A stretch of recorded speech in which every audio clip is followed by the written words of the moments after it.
Happy New Year, everyone. It's the first week of January, and I just finished listening to a long series of discussions of university presidents talking about the future of their educational programs and the role of AI and careers and how difficult it is to find a job. And so I thought one way to kick off the year was to talk about how do we learn and educate ourselves in this world? Because there's enormous complexity and confusion about what we need to learn, how we learn it, and what the relevance of it will be. And I'm going to give you a lot of information from my own experience studying learning, but also our experience as a learner, as a learning organization, and as a small company. The first thing that I think you have to remember, regardless of how big the AI market is that the value of AI, or any technology for that matter, is problem solving.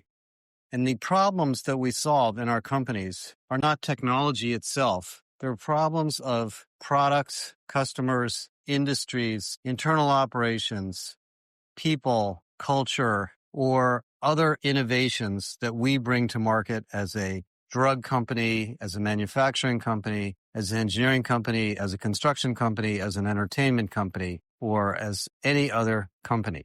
And these domain-specific problems in your industry are the reason your company exists. They're the reason your company was founded, because you wouldn't exist if you didn't do something in that domain that was new and different. Now, given that, we all as business people need to understand that domain or some part of that domain. If you decide to choose to study data science or machine learning or computer science, that's great. That is a profession, but that is not a problem. That is a domain or a functional specialty, like my functional specialty in mechanical engineering, that can be applied to other things. So if you look at the problem that computer science students face today, where it's hard for them to find jobs, that isn't because computers aren't important. It's because the number of jobs building computer systems to sell them per se isn't that high. It's somewhere around 5 or 6 or 7% of the workforce that builds the technology. The other 90 to 95% of us use the technology. So that's the first thing I would say is don't ignore your knowledge and expertise about the domain you live in the domain of your business, just because AI is so popular and interesting at the moment. Number 2, your experience and ability to learn in general. You know, for me, having studied engineering and being sort of a bookish person, I think I don't know where I got it. Maybe it's genetic. I always enjoyed and found myself leaning toward understanding something deeper. And it may go back to my family, but so when I studied engineering, I actually did read the books. I did do the homework, and I did ask the teachers to explain to me why something was happening or why something was true.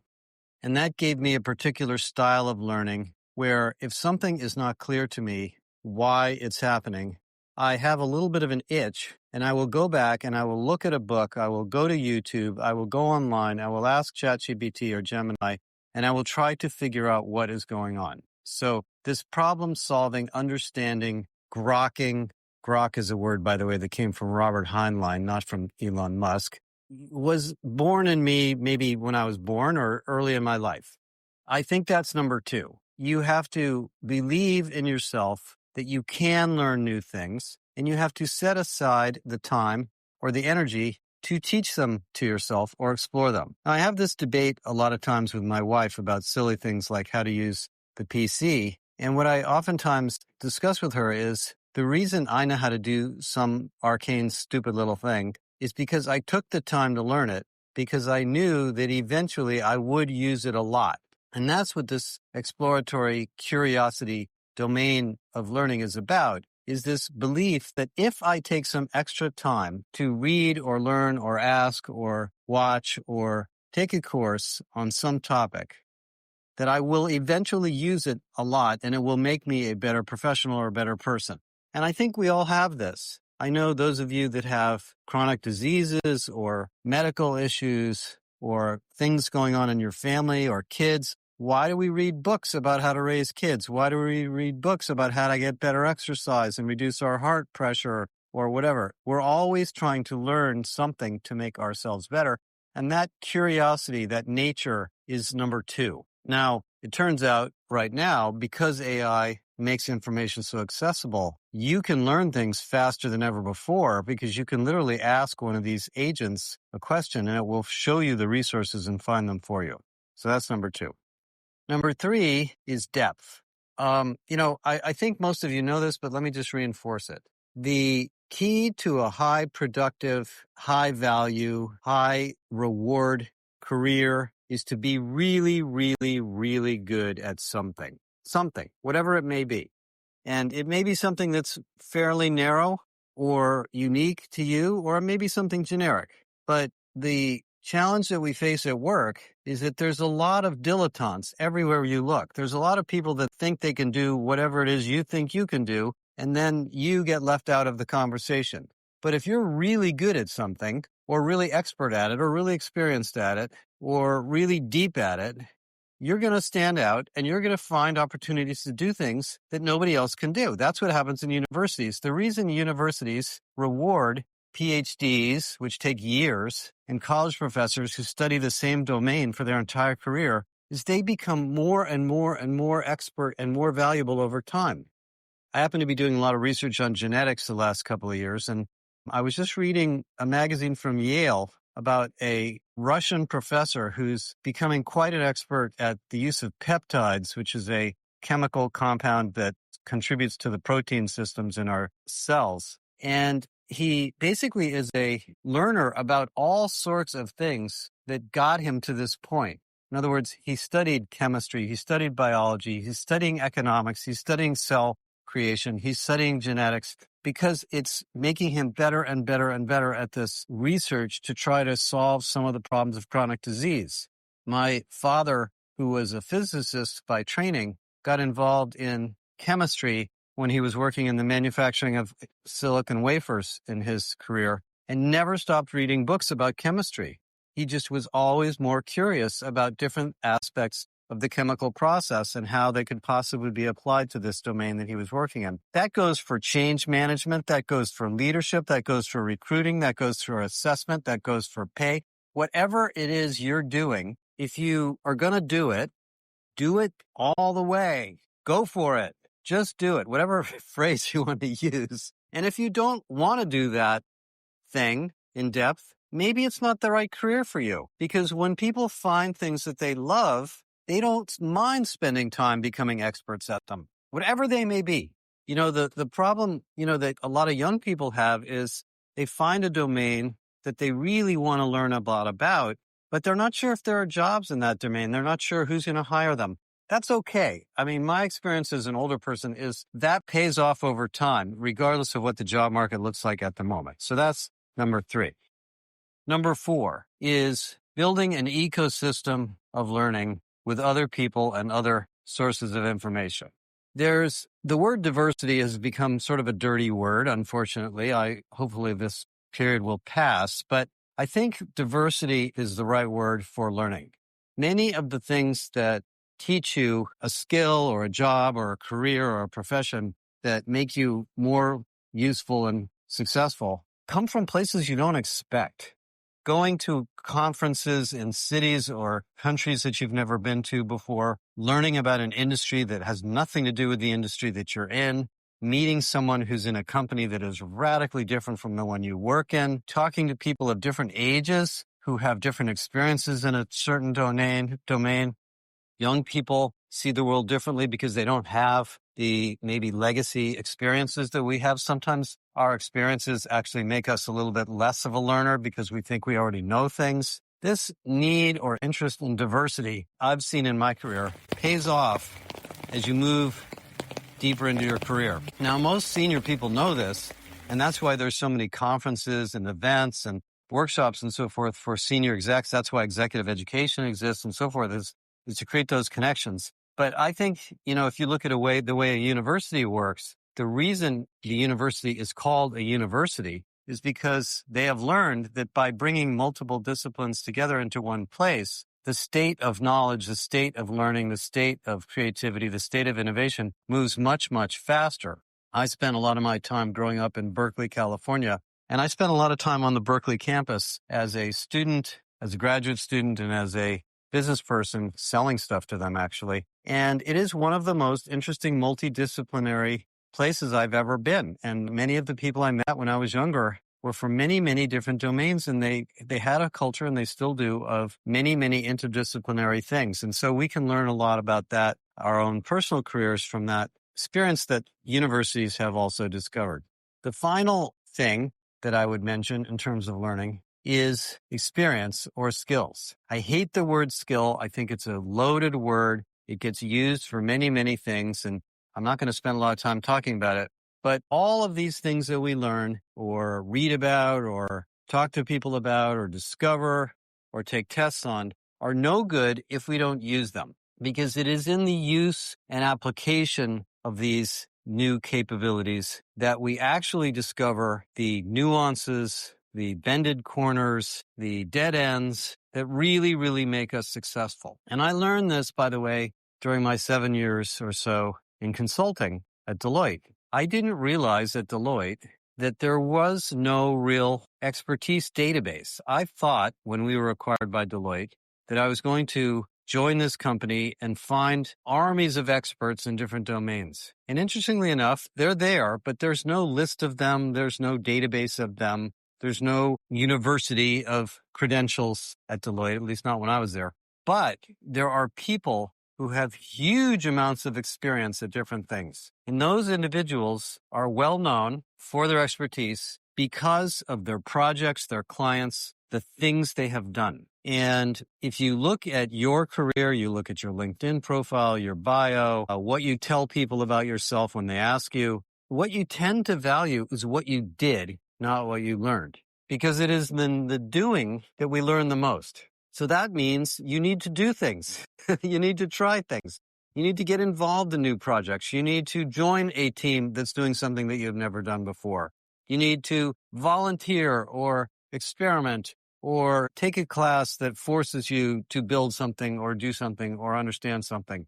That's why we do case studies is such a fundamental part of our research. You know, the way our research works, we really don't sit around and pontificate on what we think the future of HR or leadership or learning or anything else is going to be. We do a little bit of that, but most of it is talking to you and identifying discoveries that you are having every day.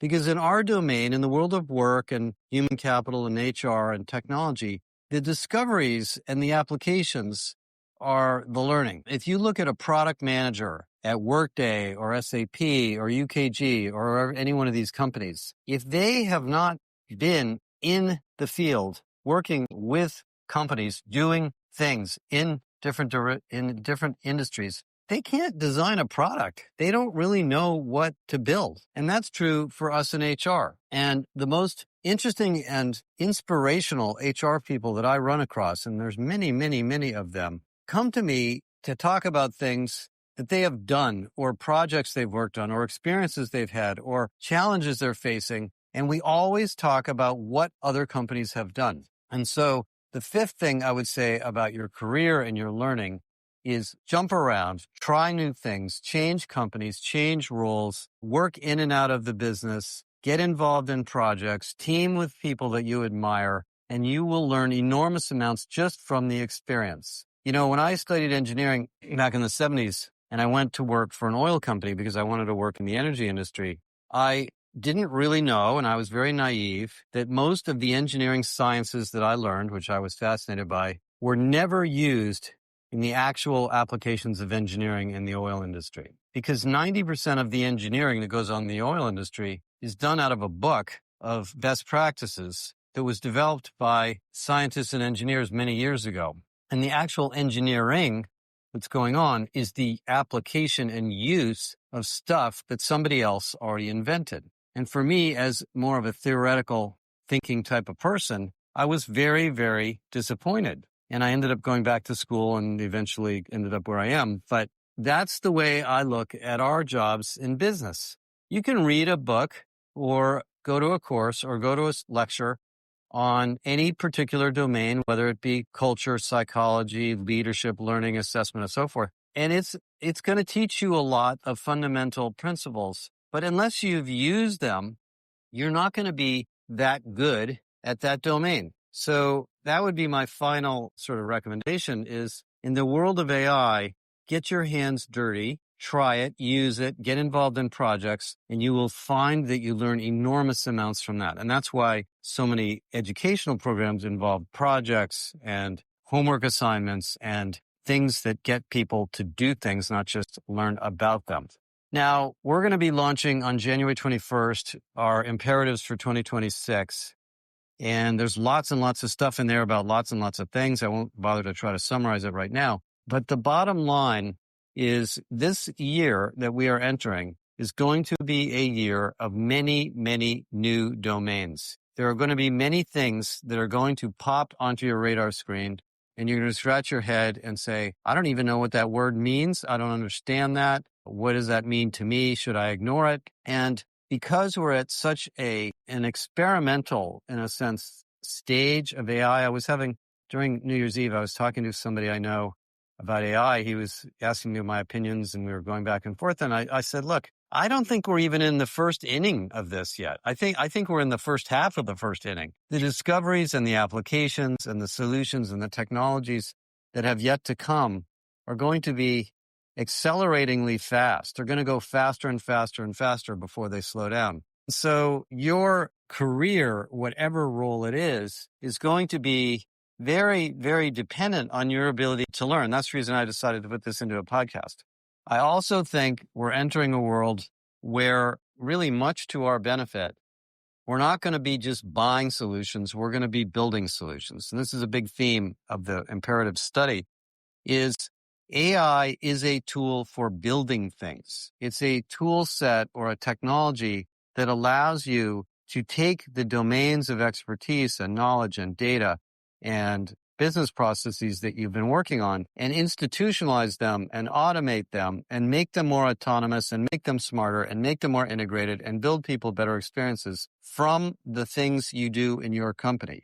The tools we buy from the outside, from the vendor market, are not total solutions in the world of AI, because every AI application is very dependent on what you do in your company and the data that you have and the experience and the knowledge and the direction your company is trying to go. I've talked about this in the last podcast. A generic AI that does insurance risk analysis is no good if it doesn't have your company's insurance policies and insurance information in it. Same thing for recruiting, same thing for learning, careers, pay equity analysis, whatever it may be. So we're going to be entering a world for the next few years where a lot of the solutions are going to be things you buy and build, not just buy and implement. And that's going to push you to really hone your learning skills even more. Okay, it's going to be a very, very exciting year. We are absolutely thrilled to be here to help you and support you and try to educate you as much as we can. My experience in our company of about